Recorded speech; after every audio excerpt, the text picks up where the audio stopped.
Hey, it's Coach Anson here again from Mississippi Public Broadcasting Online U.S. History from 1877 to present. Today we will be picking up again, of course, with Unit 6, World War I, and lesson number 7, the impact of World War I on the United States of America. We talked about how the United States of America, of course, is late to the conflict. Now we're going to talk about that when the United States of America does get into the conflict, we're going to find out what the impact, of course, that it has on the country after the war is, of course, over with. The unit focus question, of course, is what we tell you that we have, of course, that kind of guides our thought process throughout the unit. What factors caused World War I and caused the United States of America's involvement? The do now activity that we have today, once again, is a journal topic. If you have your journal, go ahead and write down what the statement is to identify what costs are included when you think of the cost of living. So we'll give you a few moments and think about those things. Go ahead and write them down, and we'll come back to you in a few minutes, and we will find out what you put. All right, when you talk about the cost of living, what are some of the costs that we're talking about? We're talking about groceries, we're talking about gasoline, we're talking about property taxes. We're talking about anything, of course, that would impact your life in terms of the quality of life, of course, that you might have. So when you look at after World War I, we're going to find that the cost of living for a lot of Americans, of course, is kind of going to go up.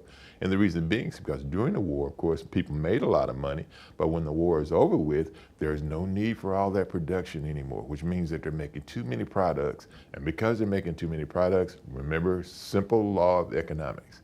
Whenever demand for products is high, prices are high. But when the demand for products is low, usually the prices will be low. And supply is usually the determinant of whether or not we're going to have a lot of demand. What we're going to do, of course, is have vocabulary. The vocabulary we have today, of course, when you look at those vocabulary terms, we'll try to address them as we go. But if we miss some, go ahead and write them down yourself, of course, and you can look up the definitions yourself. The lesson focus question for this particular lesson, lesson 7, the impact of World War I on the United States. Why did the United States suffer so much economic upheaval following World War I? Well, we'll start, of course, by looking at these particular, topics. The transition to peacetime economy in the United States. Post-World War I, the United States economy experienced unemployment for returning soldiers and a rise in the cost of living because of inflation. 3 prominent strikes occurred in the early post-World War I area that caused more unrest. General strikes were called demanding for higher wages and fewer work hours. The 2 most famous strikes, of course, happened with the Boston police. Well, one of the most famous was the Boston police strike. And the reason why it happened, of course, is once again, you find that you have people, of course, that are working long hours for not what they thought, of course, as being suitable pay.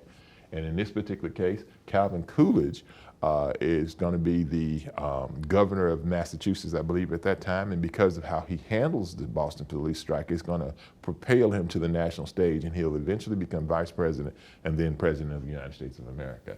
Here's a picture of Governor Calvin Coolidge of Massachusetts.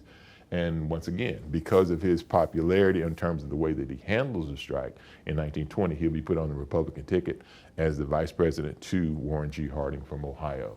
The racial unrest. The Great Migration brought blacks, of course, to the north, and with that came a lot of problems. In most cases, of course, African Americans or that came to the north were able to get jobs, of course, that they hadn't have access to, made a great living. But when war is over with, they lose those jobs, of course, to the returning white soldiers.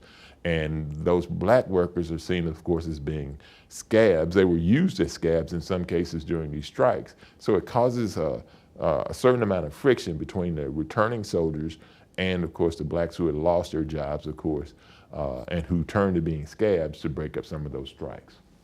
Lynchings increased in the post-war period, which caused blacks to organize and use the NAACP to fight for laws to protect African Americans through the works of people like, W.E.B. Du Bois. The Red Scare. The Bolshevik Revolution in Russia was what caused the Russians, of course, to drop out. They couldn't split their time, of course, trying to solve their own internal issues and then fighting in World War I, so they dropped out. What ends up happening is Vladimir Lenin leads the Bolshevik Revolution in Russia. The Russian rulers, of course, are killed, and then the people, according to Lenin, of course, take over, and the Communist Party, of course, is established. And because of what happens in Russia, a lot of Americans are fearful that that very same thing that happened there could spill over into the United States of America and causes what we call the Red Scare. Red because red was the color, of course, associated with communism in this case.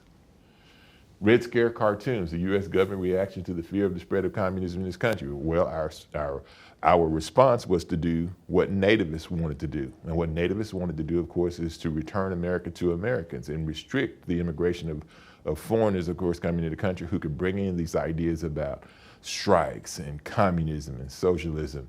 So what happens is the United States of America, of course, opens and creates various laws to restrict and provide quotas to prevent people from coming into the United States of America. The Palmer raids were the result of the Red Scare in the United States of America. Attorney General A. Mitchell Palmer led these raids, of course, to get rid of the communist influence in the United States of America. He believed that these raids were necessary to get rid of the communists and the anarchists that were threats to American society. And he ended up deporting over 6,000 and arresting thousands more detained by authorities in the United States of America.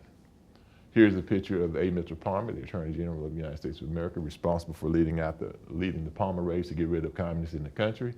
The return of Republicans in the election of 1920 restored the Republicans to the presidency. In the election, Warren G. Harding, of course, was elected, and Calvin Coolidge became his vice president.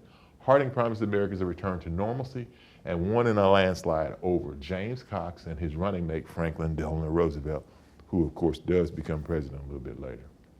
Lesson focus question: why did the United States suffer so much economic upheaval during World War I? Well, the answer is very simple. The transition from wartime to peacetime meant that women, African Americans, had to return to lesser jobs and face discrimination. Inflation was out of control as industries raised prices to recoup lost income. Major strikes occurred because of low wages and long hours, and the new fear of communism coming to America with immigrants, especially Russians, of course, impacted the economic upheaval in the United States of America. Once again, when you look at the United States of America's involvement in World War I, it wasn't all just great things. Of course, after the war, the piper has to be paid. In this particular case, we had shut off, of course, industries that were making civilian products and we were making war products. So in order to recoup some of that money, you're going to find that greed in the country in terms of looking at the business sector will start to cause some problems also. So when you look at America's history in the post-war period after World War I, we're going to find a period of turmoil, from discrimination to inflation to any number of different things, of course, that cause a lot of upheaval: economic, political, racial, and otherwise. So once again, that's the impact of World War I on U.S., Lesson 7. Once again, don't take my word for it, do your own research, because remember, it's America's history. Since it's America's history, it's your history. So do your own research and make up your own mind. We'll see you next time. From Coach Anderson, here for Mississippi Public Broadcasting Online.